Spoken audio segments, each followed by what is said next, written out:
Bismillahirrahmanirrahim. Assalamu alaikum. Welcome to your respective semester. Dear students, आज हम लोग जो है वो डिस्कस करेंगे इंट्रोडक्शन टू प्रोग्रामिंग का पहला लेक्चर। ये कोर्स जो है ये BS फिज़िक्स सेकंड सेमेस्टर के स्टूडेंट्स का कोर्स है और BS मैथमेटिक्स के फोर्थ सेमेस्टर का कोर्स है। स्टूडेंट्स, आज हम लोग जो है इस लेक्चर में जो चीज़ें डिस्कस करेंगे कंप्यूटर प्रोग्रामिंग से रिलेटेड, उसमें हम सबसे पहले तो देखेंगे कि कंप्यूटर जो है उसका आर्किटेक्चर जो है वो किस तरह का है। कंप्यूटर के अंदर अर्थमेटिक एंड लॉजिक यूनिट हो, असेंबलर्स क्या हैं, असेंबली लैंग्वेज क्या है, इनपुट एंड आउटपुट डिवाइसेस क्या हैं, सेंट्रल प्रोसेसिंग यूनिट क्या है, कंपाइलर क्या होते हैं, कंप्यूटर ऑर्गेनाइजेशन क्या है, CPU क्या है, हाई लेवल लैंग्वेजेस क्या हैं, मशीन लैंग्वेजेस क्या हैं, मेन मेमोरी, आउटपुट, प्रोग्राम क्या होता है, सेकेंडरी मेमोरीज क्या हैं, सेकेंडरी स्टोरेज डिवाइसेस क्या हैं। हम इनको आज अपने इस लेक्चर के अंदर जो है वो डिस्कस करेंगे। तो सबसे पहले हम ये देखते हैं कि कंप्यूटर क्या है। What is computer? कंप्यूटर एक ऐसी इलेक्ट्रॉनिक डिवाइस है जो कंट्रोल सेट ऑफ इंस्ट्रक्शंस के अंदर ऑपरेट करते हुए, जो कि उसकी अपनी मेमोरी में स्टोर होते हैं, डेटा जो है उसको एक्सेप्ट करती है, इसको हम इनपुट कहते हैं। डेटा को अकॉर्डिंग टू स्पेसिफिक रूल्स, जिन्हें हम सेट ऑफ इंस्ट्रक्शंस कहते हैं, उनके तहत प्रोसेस करती है और इंफॉर्मेशन बनाती है, इसको हम आउटपुट कहते हैं। और यही इलेक्ट्रॉनिक डिवाइस जो है ये ज़रूरत पड़ने पे इंफॉर्मेशन जो है उसको स्टोर करती है ताकि फ्यूचर यूज़ में उसका इस्तेमाल किया जा सके। तो स्टूडेंट्स, हम ये कह सकते हैं कि कंप्यूटर एक ऐसी इलेक्ट्रॉनिक्स डिवाइस है जिसको हम डेटा एज अ इनपुट देते हैं, वो उस पर प्रोसेसिंग करती है और processing according to the instructions करती है, सेट ऑफ रूल्स करती हैं और हमें आउटपुट देती है और उस आउटपुट को हम इंफॉर्मेशन कहते हैं। यहाँ पे दो टर्म्स जो है उनका मैंने जिक्र किया है, डेटा और इंफॉर्मेशन का। डेटा जो है वो सेट ऑफ रॉ मटेरियल्स है, यानी आपके कमरे में पड़ी हुई किताबें, फिजिक्स की किताबें, मैथ्स की, कंप्यूटर की, इस्लामियात की किताबें रैंडम पड़ी हैं। अगर आप उसके ऊपर प्रोसेसिंग करते हैं, आप छांटी करते हैं, आप किताबों को अलग करते हैं और आप किताबें फिजिक्स की अलग कर लेते हैं, मैथ्स की अलग करते हैं और स्टैक कर लेते हैं कंप्यूटर की किताबों को, और इस्लामियात और पाक स्टडी की किताबों को आपने अलग कर दिया, कैलकुलस की बुक्स को आपने अलग कर दिया। जब आपने उस डेटा के ऊपर रॉ मटेरियल्स था, फैक्ट्स थे, चीज़ें मौजूद थी, बिखरी हुई पड़ी थी, आपने प्रोसेसिंग की, अमल किया उसके ऊपर, तो वो आपके पास एक इंफॉर्मेशन बनी। यानी एक स्टैक आपके पास फिजिक्स की किताबों का था। इसी तरह अगर हम लाइब्रेरी के अंदर जाएं तो वहाँ पे पड़ी किताबें इंफॉर्मेशन की एग्जाम्पल है, और अगर हम आप स्टूडेंट्स के बैग की तरफ जाएं तो उसमें पड़ी किताबें डेटा कहलाएगी, क्योंकि उसमें एक वक्त में सारी की सारी एक ही बैग के अंदर किताबें मौजूद हैं। तो कंप्यूटर हमारे पास एक ऐसी मशीन है जो रॉ मटेरियल्स को लेती है, प्रोसेसिंग करती है और हमें आउटपुट प्रोवाइड करती है, जिसे हम इंफॉर्मेशन कहते हैं। तो कंप्यूटर ऑर्गेनाइजेशन जो है वो हमारे पास एक ऐसा कंप्यूटर सिस्टम जो इन लॉजिकल कंपोनेंट्स के मिलकर बनता है, उसको हम कंप्यूटर कहते हैं। यानी कंप्यूटर को अगर हम इनपुट दें तो उसके लिए इनपुट प्रोवाइड करने के लिए कोई चीज़ होनी चाहिए, और कंप्यूटर जो है वो प्रोसेसिंग करता है, तो प्रोसेसिंग कैसे करता है, आउटपुट अगर जनरेट करता है तो वो हमें कैसे मिलेगी। अगर हम इस डायग्राम को देखें, इस डायग्राम के अंदर ये जो बॉक्स है ये कंप्यूटर का सेंट्रल प्रोसेसिंग यूनिट कहलाता है। इन शॉर्ट इसे हम CPU भी कहते हैं। इसके अंदर दो पार्ट्स हैं, दो हिस्से हैं इसके। एक को हम कंट्रोल यूनिट कहते हैं और एक को हम अर्थमेटिक एंड लॉजिक यूनिट कहते हैं, ALU। ये रिस्पॉन्सिबल है addition, subtraction, multiplication and division process को करने, और लॉजिकल प्रोसेस या ऑपरेशंस को करने का रिस्पॉन्सिबल है ALU। अब लॉजिकल ऑपरेशन से क्या मुराद है? लॉजिकल ऑपरेशन से मुराद है, आप लोगों ने एफएससी की किताब में एंड और गेट्स पढ़े होंगे। ये वो ऑपरेशंस हैं जो को हम एंड ऑपरेशन कहें, और ऑपरेशन कहें, नॉट ऑपरेशन कहें, कंपैरेटर के तौर पे हो, दो वैल्यूज को कंपेयर करना हो तो फिर ये लॉजिकल ऑपरेशन कहलाएंगे। और ये अर्थमेटिक ऑपरेशन या ALU जो हमारे पास यूनिट है, इसके जिम्मा है ये काम करना। कंट्रोल यूनिट जो है वो बेसिकली दिमाग का काम करता है कंप्यूटर के लिए। जैसे हमारा दिमाग जो है वो हमारे तमाम ऑर्गेनिजम्स को, तमाम अज़ा को कंट्रोल करता है, इसी तरह कंट्रोल यूनिट जो है वो कंप्यूटर की हर चीज़ को कंट्रोल करता है। इस डायग्राम में आप देख रहे हैं कि कंट्रोल यूनिट जो है उसकी वन वे कम्युनिकेशन जो है वो इनपुट के साथ है, यानी इनपुट से वो डेटा लेता है। आउटपुट के साथ भी उसकी वन वे कम्युनिकेशन है, यानी आउटपुट देता है। लेकिन उसकी ALU के साथ भी डुअल कम्युनिकेशन है, यानी कंट्रोल यूनिट उसको सिग्नल्स दे भी सकता है और उससे रिजल्ट्स के तौर पे सिग्नल ले भी सकता है। इसी तरह मेमोरी के साथ उसकी डुअल कम्युनिकेशन है, सेकेंडरी स्टोरेज यानी हार्ड डिस्क वगैरह के साथ भी। इसी तरह हम हार्ड के ऊपर डेटा राइट भी कर सकते हैं और रीड भी कर सकते हैं, डुअल कम्युनिकेशन से मुराद ये हैं। और इसी तरह मेन मेमोरी या जिसको हम रैम कह रहे हैं उसके साथ भी ये डुअल कम्युनिकेट करता है, यानी ये डेटा मेमोरी को देता भी है और डेटा मेमोरी से लेता भी है। तो कंप्यूटर ऑर्गेनाइजेशन के अंदर इनपुट का होना जरूरी है, आउटपुट का होना जरूरी है, सेंट्रल प्रोसेसिंग यूनिट है और उसके आगे दो हिस्से हैं, control unit, arithmetic logic unit, main memory और स्टोरेज। किसी भी कंप्यूटर सिस्टम को बनाने के लिए ये लॉजिकल कंपोनेंट्स जो हैं ये बहुत जरूरी है, कंपल्सरी है। कंप्यूटर ऑर्गेनाइजेशन के अंदर जो इनपुट यूनिट है जो कि रिस्पॉन्सिबल है डेटा लेने के लिए, उसमें हमारे पास जो इनपुट डिवाइसेस होती हैं प्रोसेसिंग के लिए, उसमें कीबोर्ड, माउस, जॉयस्टिक है, टच स्क्रीन है, न्यूमेरिक कीपैड है, पॉइंटिंग जो हमारे पास स्टिक है, माइक्रोफोन है, डिजिटल कैमरा है, वेब कैम है, लाइट पेन है, ग्राफिक टैबलेट्स हैं, रिमोट कंट्रोल्स हैं। ये हमारे पास इनपुट डिवाइसेस हैं, ठीक है। और CD-ROM भी हमारे पास जो है वो इनपुट के तौर पे काम करता है, जबकि राइटर्स जो हैं वो आउटपुट के साथ भी काम करते हैं। इसी तरह स्कैनर्स जो हैं वो भी हमारे पास जो है वो इनपुट डिवाइसेस होती हैं। आउटपुट डिवाइसेस ऐसी हैं जो कि हमें इंफॉर्मेशन देती हैं, कंप्यूटर ने जो प्रोसेस करने के बाद हमें मालूमात प्रोवाइड की हैं उसको दिखाने के लिए, जैसे मॉनिटर स्क्रीन है, जैसे प्रिंटर है, जैसे टेप है, DVD राइटर है। रियल वर्ल्ड के अंदर हम देखते हैं कि इनपुट और आउटपुट जो डिवाइसेस हैं वो कंप्यूटर के साथ कम्युनिकेट करती हैं। जैसे इस पिक्चर के अंदर मैंने आपके सामने जो कुछ आउटपुट डिवाइसेस रखी हैं, जिसमें मॉनिटर है, जिसमें हमारे पास LCD है, TFT मॉनिटर इसे कहते हैं, लेज़र प्रिंटर्स हैं, इंजेक्ट प्रिंटर है, स्पीकर्स हैं, हमारे पास डॉट मैट्रिक्स प्रिंटर है, इसी तरह प्लॉटर्स हैं और हमारे पास मल्टीमीडिया प्रोजेक्टर्स हैं।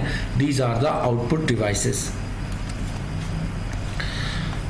कंप्यूटर ऑर्गेनाइजेशन के अंदर नेक्स्ट जो है वो बात समझने की है वो है इसका सेंट्रल प्रोसेसिंग यूनिट, जिसे हम कहते हैं कि brain of a computer. It works just like a human brain. It's control all the devices connected to the computer system, और यही बेसिकली कंट्रोल भी करता है और ये बताता है कि कब किसको कैसे करना है।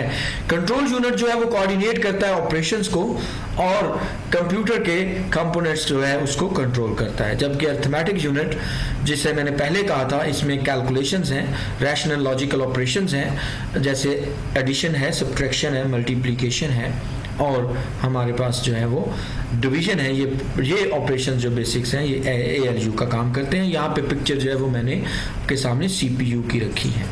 ये सेंट्रल प्रोसेसिंग यूनिट है, CPU है।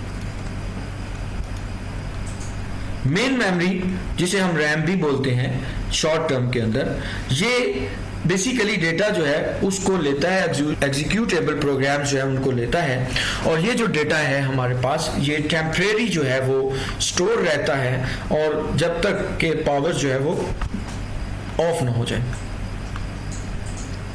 इसके अंदर जो है वो रैम के अंदर ऑर्डर्ड सीक्वेंस होते हैं स्टोरेज लोकेशंस के, जिनको हम मेमोरी सेल्स कहते हैं।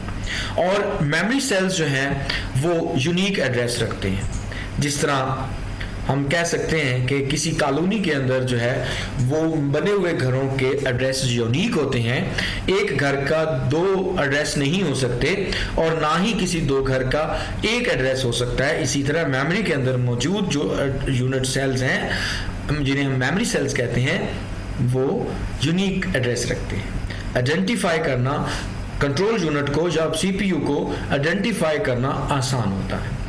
जो सेकेंडरी हमारे पास यूनिट डिवाइसेस हैं जिसमें परमानेंट मेमोरीज आती हैं और ये लॉन्ग टर्म स्टोरेज डिवाइसेस होती हैं, जिसकी एग्जांपल हमारे पास हार्ड डिस्क की है और इसे सीडी डीवीडी की है, फ्लैश प्लेयर है, मेमोरी कार्ड्स हैं। ये हमारे पास परमानेंट स्टोरेज डिवाइसेस होती हैं। प्राइमरी मेमोरी और सेकेंडरी मेमोरी जो है उनमें डिफरेंस क्या है? प्राइमरी मेमोरी जो होती है वो टेम्परेरी है एंड वोलेटाइल। वोलेटाइल मींस कि ये तब तक डेटा स्टोर रखती हैं जब तक इनकी पावर ऑन होती है। जैसे ही सिस्टम की पावर ऑफ होती है तो इसके अंदर मौजूद डेटा जो है वो ज़ाया हो जाता है। अगर हम उसे कहीं महफूज ना करें तो वो दोबारा हमें डेटा जो है वो नहीं मिलता। रैपिड एक्सेस है, ये फास्ट मेमोरीज होती हैं, कैपेसिटी इनकी कम होती है और कॉस्ट इनकी ज़्यादा होती है।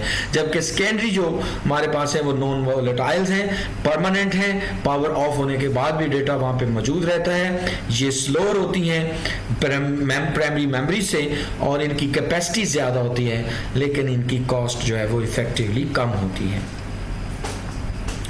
कंप्यूटर ऑर्गेनाइजेशन के अंदर एक और भी चीज बहुत इंपॉर्टेंट है आजकल हमारे पास, वो है कंप्यूटर नेटवर्क्स का होना।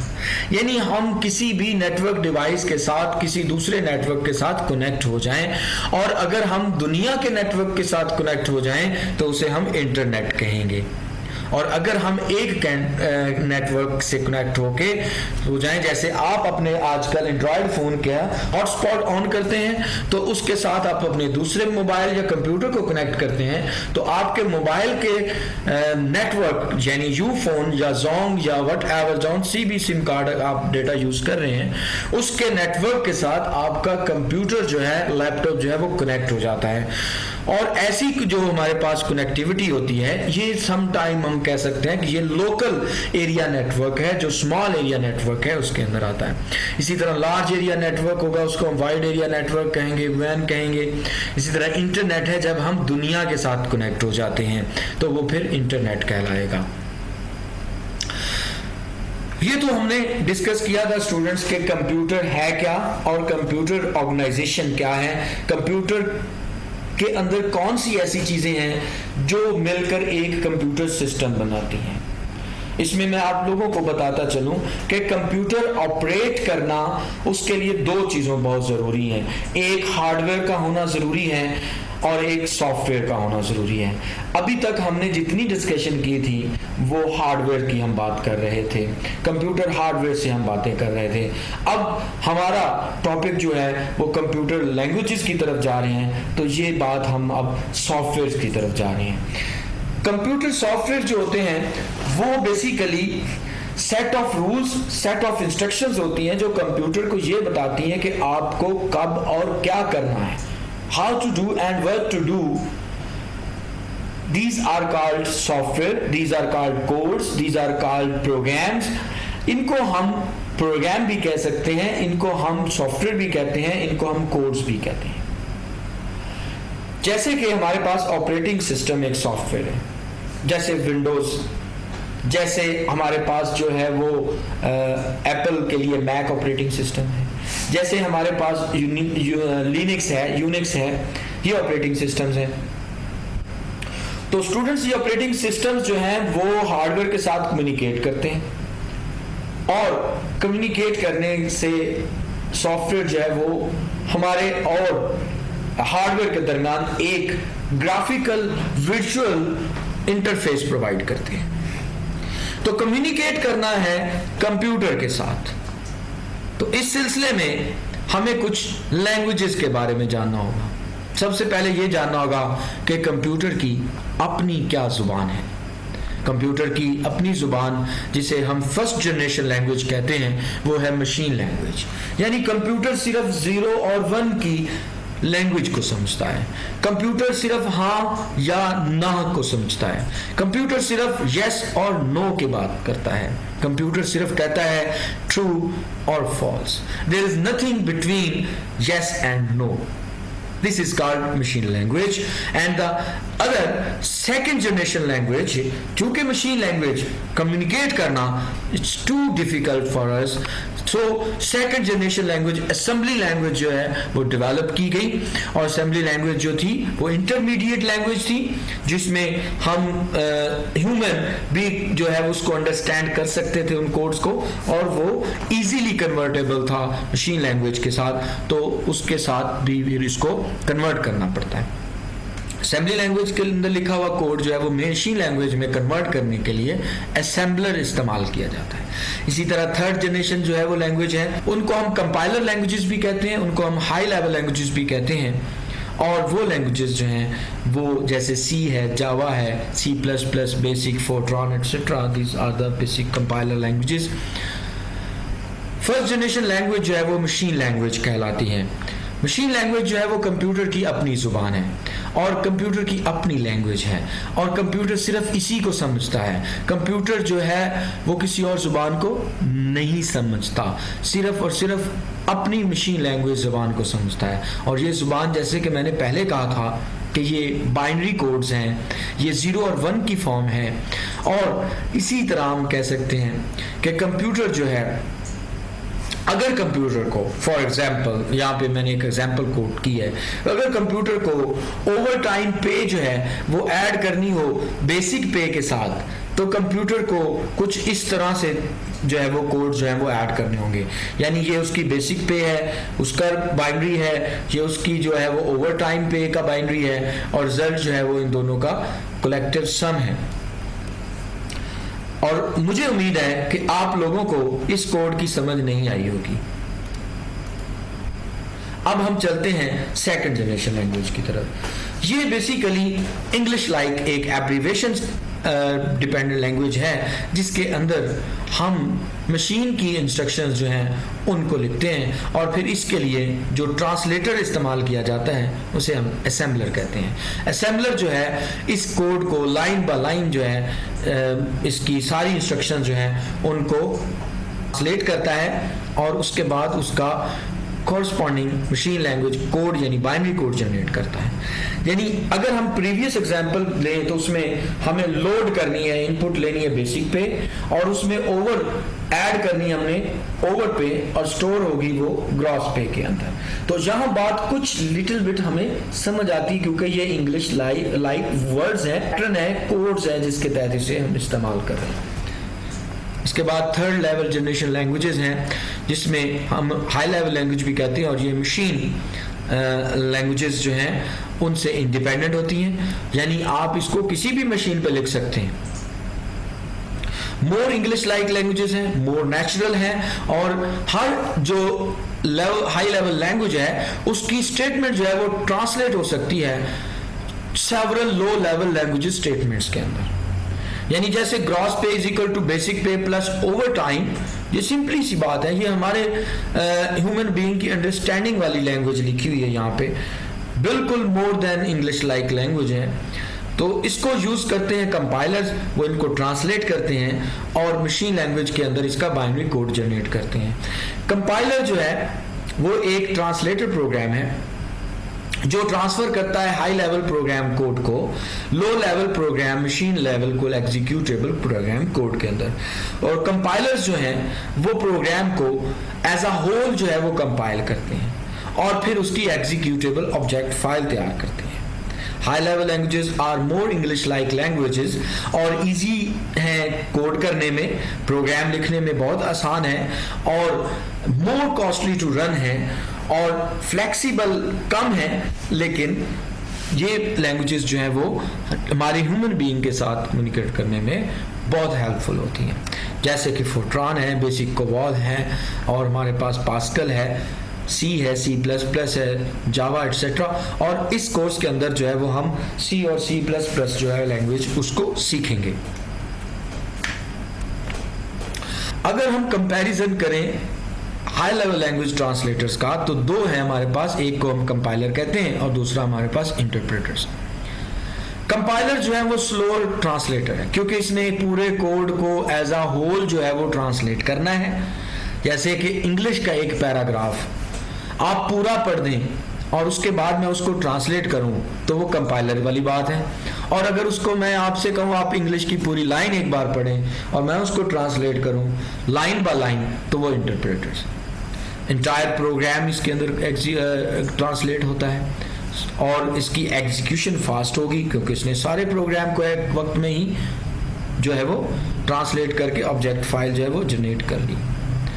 ज़्यादा एफिशिएंट एग्जीक्यूशन होगी और ये कमर्शियल एप्लीकेशंस के लिए अच्छा साबित होता है। दूसरी बात जो है, जो इंटरप्रेटर्स हैं वो फास्ट ट्रांसलेटर्स हैं और वन इंस्ट्रक्शन को जो है वो एक वक्त में जो है वो ट्रांसलेट करते हैं।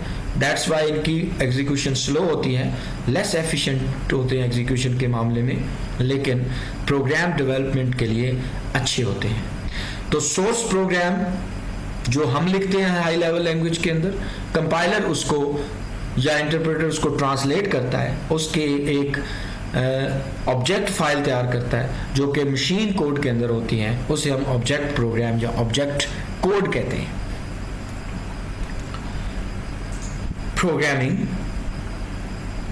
प्रोग्रामिंग क्या है स्टूडेंट? एक प्रोग्राम, जैसे मैंने आपसे कहा कि प्रोग्राम जो है वो सेट ऑफ इंस्ट्रक्शंस हैं एक प्रॉपर सीक्वेंस के अंदर, जो कंप्यूटर को ये बताती हैं कि आपने कोई भी टास्क परफॉर्म करना है तो वो कैसे करना है और किस तरह करना है। जब हम प्रोग्राम को सीखते हैं किसी भी प्रोग्रामिंग लैंग्वेज के अंदर, तो हमें बेसिकली रूल्स ऑफ गेम जो है उसको सीखना है। मॉडर्न प्रोग्राम्स जो हैं वो प्रोजेक्ट्स कहलाते हैं और composed of many individual programs, या उनको मॉड्यूल्स कहा जाता है, और वो एक दूसरे के साथ लिंक टुगेदर होते हैं, यानी मॉड्यूल्स बना के एक दूसरे के साथ लिंक करके उनको जो है वो मॉडर्न प्रोग्राम्स में अभी आजकल ये किया जा रहा है। और मोस्ट ऑफ द डेवलपर्स जो हैं वो सिस्टम जो हैं वो क्या करते हैं, वो इंटीग्रेटेड डेवलपमेंट एनवायरनमेंट IDE को इस्तेमाल करते हैं। आज के इस लेक्चर के अंदर हमने जो चीज़ें सीखी हैं वो अर्थमेटिक लॉजिक यूनिट है, उसको हमने सीखा। असेंबलर्स क्या हैं, असेंबली लैंग्वेज क्या है, सेंट्रल प्रोसेसिंग यूनिट, कंपाइलर्स और इंटरप्रेटर एंड कंपाइलर में डिफरेंस क्या है, CPU, high level, machine level languages, assembly languages, input output and what is meant by a program, secondary and storage devices के बारे में little bit हमने जाना। Next lecture के अंदर जो है वो हम थोड़ा सा और ब्रीफली जो है वो इनके चीज़ों के बारे में जो है वो डिस्कस करेंगे, प्रोग्रामिंग लैंग्वेजेस को डिस्कस करेंगे। अगर आप लोगों को कोई क्वेश्चन है, कन्फ्यूजन्स हैं, तो आप रिस्पेक्टिव ग्रुप के अंदर जो है वो टेक्स्ट कर सकते हैं, और लाइव सेशन जो आपके साथ होगा आप उसमें भी अपने प्रॉब्लम्स जो है वो शेयर कर सकते हैं। Thank you very much. खुदा हाफिज़।